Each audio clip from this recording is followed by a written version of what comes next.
Sujaya V Muraleedharan വിമാനത്താവളത്തിൽ പ്രധാനമന്ത്രി നരേന്ദ്രമോദിയെ സ്വീകരിക്കുന്നു. BJP സംസ്ഥാന അധ്യക്ഷൻ കെ സുരേന്ദ്രൻ അടക്കമുള്ള നേതാക്കളുണ്ട്. ഏതായാലും പ്രധാനമന്ത്രിക്കൊപ്പം അവർ ഈ വേദിയിലേക്ക് എത്തും. BJPയെ സംബന്ധിച്ചിടത്തോളം കഴിഞ്ഞ 1.5 മാസത്തിനിടയിൽ ഇത് 3-ാം വട്ടമാണ് BJPയുടെ രാഷ്ട്രീയ വേദിയിലേക്ക്, രാഷ്ട്രീയ പ്രചാരണ വേദിയിലേക്ക് പ്രധാനമന്ത്രി നരേന്ദ്രമോദി എത്തുന്നത്. അതിന് വലിയ രാഷ്ട്രീയ പ്രാധാന്യമുണ്ട്.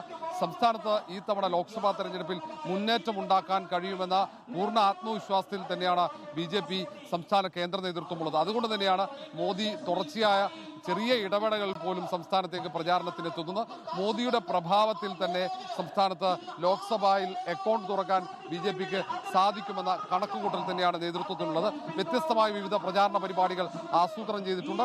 അതിന്റെ ഭാഗമായിട്ടാണ് സംസ്ഥാനത്ത് 20 ലോക്സഭാ മണ്ഡലങ്ങളിലും BJP സംസ്ഥാന അധ്യക്ഷൻ NDA ചെയർമാൻ കൂടിയായ കെ സുരേന്ദ്രൻ തന്നെ പദയാത്ര നടത്തിയത്. പദയാത്രയിൽ ഓരോ ഇടങ്ങളിലും 1000 പേർ പുതുതായി BJPയിൽ അംഗത്വം എടുത്തുവെന്നാണ് സംസ്ഥാന നേതൃത്വം അവകാശപ്പെടുന്നത്. ഇവിടെയും പ്രധാനമന്ത്രി നരേന്ദ്രമോദി ഈ സമാപന സമ്മേളന വേദിയിലെത്തുമ്പോൾ 1000 പേർ പുതുതായി BJPയിൽ അംഗത്വം എടുക്കുമെന്ന് നേതൃത്വം അറിയിച്ചിട്ടുണ്ട്. ഏതായാലും ഈ സ്റ്റേഡിയത്തിലാകെ BJP പ്രവർത്തകർ നിറഞ്ഞു കവിഞ്ഞു.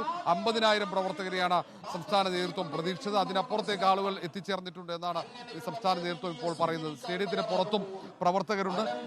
പ്രധാനമന്ത്രി ഇവിടെ എത്തുമ്പോൾ പ്രധാനമന്ത്രി ആവേശത്തോടെ സ്വീകരിക്കാനാണ് ഇവിടെ എത്തിച്ചേർന്നത്. ഏതായാലും ഇവിടെ തിരുവനന്തപുരത്ത് ആരാകും സ്ഥാനാർത്ഥി എന്നതാണ് ഉറ്റുനോക്കുന്നത്. വലിയ ആവേശകരമായ മത്സരത്തിന് സാഹചര്യം ഒരുക്കാൻ ഏറ്റവും മികച്ച സ്ഥാനാർത്ഥിയെ തന്നെ BJP തിരുവനന്തപുരത്ത് രംഗത്തിറക്കുമെന്ന് ഏതാണ്ട് ഉറപ്പായി. നേരത്തെ ശ്രീജിത്ത് സൂചിപ്പിച്ചതുപോലെ കേന്ദ്രമന്ത്രി രാജീവ് ചന്ദ്രശേഖർ തന്നെ ഇവിടെ സ്ഥാനാർത്ഥിയാകുമെന്ന് ഏതാണ്ട് ഉറപ്പിച്ചു കഴിഞ്ഞു. ഔദ്യോഗിക പ്രഖ്യാപനം മാത്രം. ഇന്നും നാളെയുമായി സംസ്ഥാനത്ത് ഇതുമായി ബന്ധപ്പെട്ട ചില ചർച്ചകൾ നടക്കുന്നുണ്ട്. ഇന്ന് സംസ്ഥാന ഭാരവാഹികളുടെ യോഗം ഉച്ചതിരിഞ്ഞ് തിരുവനന്തപുരത്ത് നടക്കുന്നുണ്ട്. പ്രകാശ് ജാവ്ദേക്കർ അടക്കമുള്ള കേന്ദ്ര നേതാക്കളും ഈ യോഗത്തിൽ പങ്കെടുക്കുന്നു.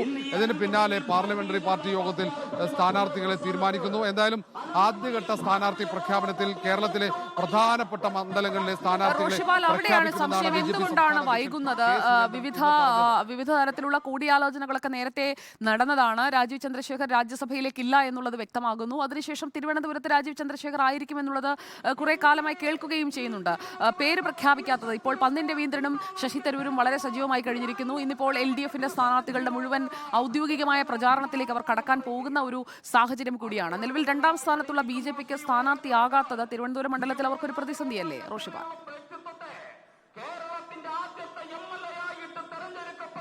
സുജയ സൂചിപ്പിച്ചതുപോലെ BJP സ്ഥാനാർത്ഥികൾ എന്തുകൊണ്ട് വരുന്നില്ല? ഈ 6 മണ്ഡലങ്ങളിൽ വലിയ സാധ്യത BJP കൽപ്പിക്കുന്നുണ്ട്. പക്ഷേ സ്ഥാനാർത്ഥി പ്രഖ്യാപനം വൈകുന്നതിന്റെ കാരണം എന്താണെന്ന് ഇപ്പോഴും വ്യക്തമല്ല. പക്ഷേ അതിൽ ഏറ്റവും പ്രധാനപ്പെട്ട ഒരു കാര്യം, ഈ സ്ഥാനാർത്ഥി പ്രഖ്യാപനം നടക്കുന്നില്ലെങ്കിലും കഴിഞ്ഞ 1 വർഷക്കാലമായി മണ്ഡലത്തിൽ അടിത്തട്ടിൽ അത് ബൂത്ത് തലങ്ങളിൽ പോലും കൃത്യമായ പ്രവർത്തനം ജില്ലാ ഘടകത്തിന്റെ നേതൃത്വത്തിൽ നടക്കുന്നുണ്ട് എന്നുള്ളതാണ്.